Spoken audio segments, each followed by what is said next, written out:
Salut à toi. Dans cette vidéo, on va parler de la révolution qui est en train de s'opérer avec le Web 3.0 et je vais rapidement te partager le top 10 des altcoins en 2022 relié au Web 3.0 qui a été dévoilé par la plus grande plateforme crypto du monde à l'heure où je parle. Déjà, si tu ne devais retenir qu'une seule chose pour comprendre le Web 3.0 et son impact extrêmement puissant qu'il aura sur le monde, c'est ceci. En fait, celui qui contrôle l'information contrôle le monde. Et actuellement, les GAFAM ont la main mise sur nos données. Chaque jour, on produit énormément de données en surfant sur Internet. D'ailleurs, tout à l'heure, je vais te montrer un graphique qui risque de te surprendre. Tu vas vraiment être choqué. Mais actuellement, les GAFAM exploitent nos données. On ne sait pas trop ce qu'elles font avec, mais on sait qu'elles se font énormément de blé, énormément d'argent avec nos données. Donc, en fait, actuellement, on se fait un peu par les GAFAM, tu vois ce que je veux dire? Pas la peine de faire un dessin. Et pour faire extrêmement simple, parce qu'ici on aime l'extrême simplicité, d'ailleurs si toi aussi tu aimes la simplicité et que tu t'intéresses aux crypto, pense à t'abonner à la chaîne.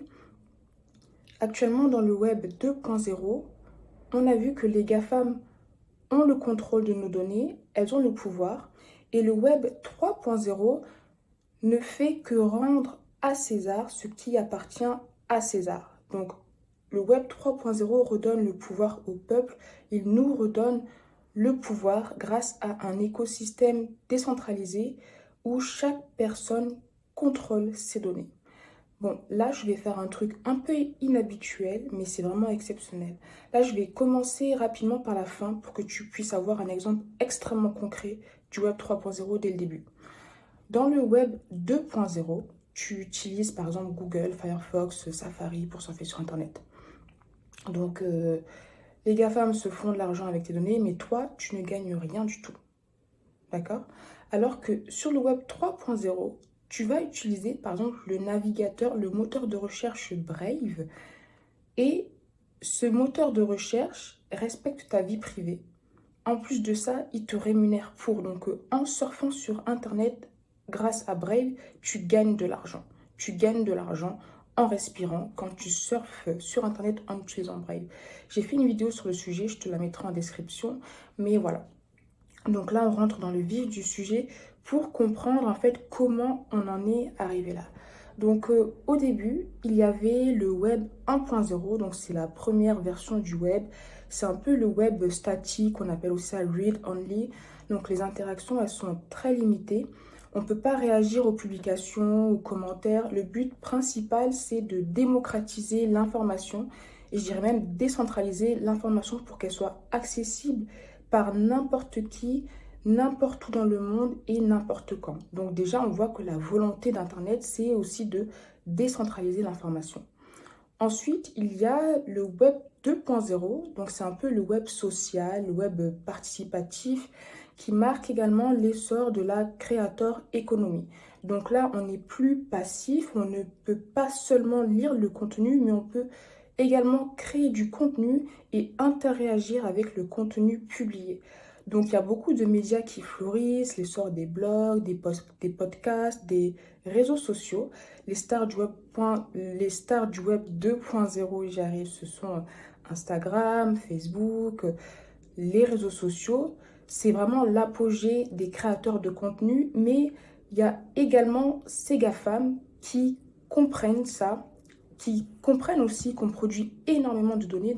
D'ailleurs, là, je te montre vraiment des statistiques qui montrent la data qui est créée sur Internet à la minute. Donc, tu vois que c'est fou, c'est impressionnant. Et les GAFAM ont compris ça. Elles ont compris qu'elles pouvaient se faire énormément d'argent avec nos données. Et il se passe un peu des bails chelous, des trucs bizarres. Tu vois, il y a eu quelques scandales comme Cambridge Analytica ou autres. On ne sait pas trop ce qui s'est passé avec nos données. Donc, c'est un problème et c'est ce qui va faire la dérive en fait du web 2.0. Parce que à la base, au départ, la technologie d'Internet, comme on l'a vu, elle est là pour décentraliser l'information.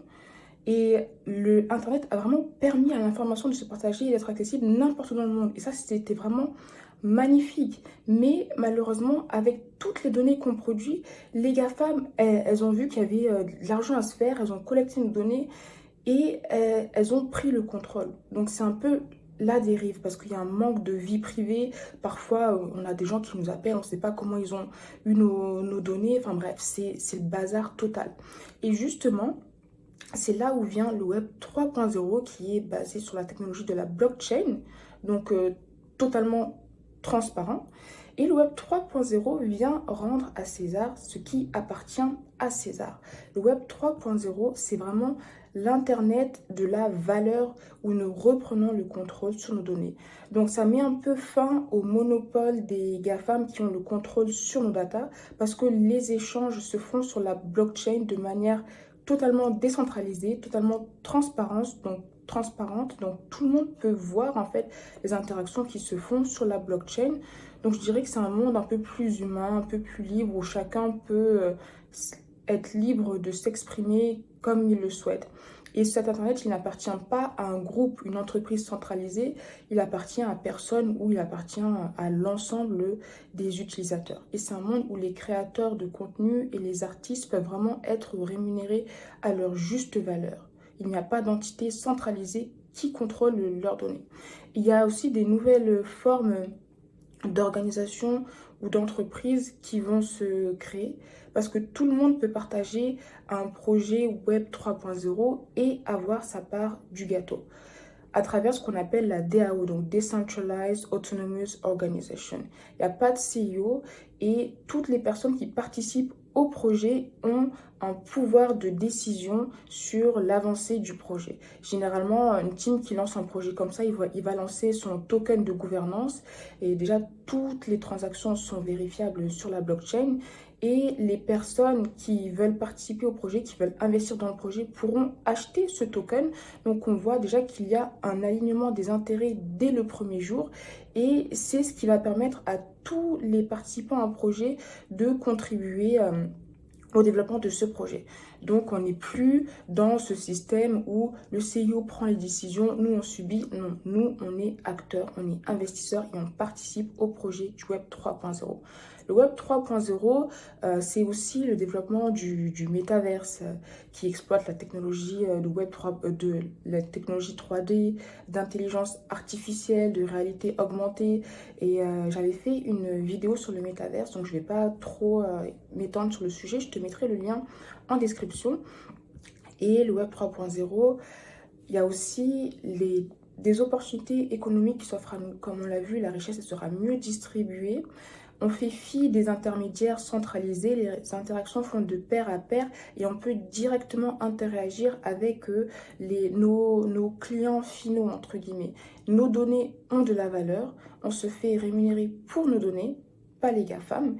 Et puis, c'est magnifique, quoi. C'est magnifique. Là, c'est vraiment que le début. On va en parler énormément, je pense. Et là, je vais te mettre un top coin qui peuvent avoir un grand rôle et un grand impact dans le Web 3.0.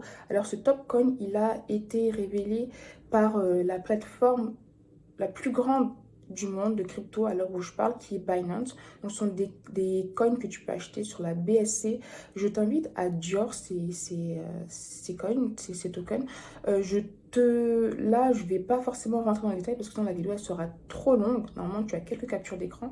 Mais dans tous les cas, je vais faire une autre vidéo où on va rentrer en détail. On va un peu voir ensemble quelques tokens stars du Web 3.0.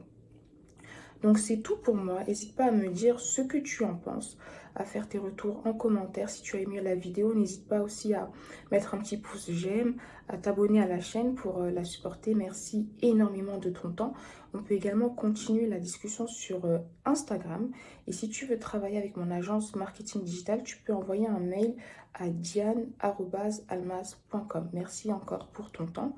Et pense à Dior, Dior, Dior, toujours Dior. Et je te dis à très, très, très, très, très, très, très vite.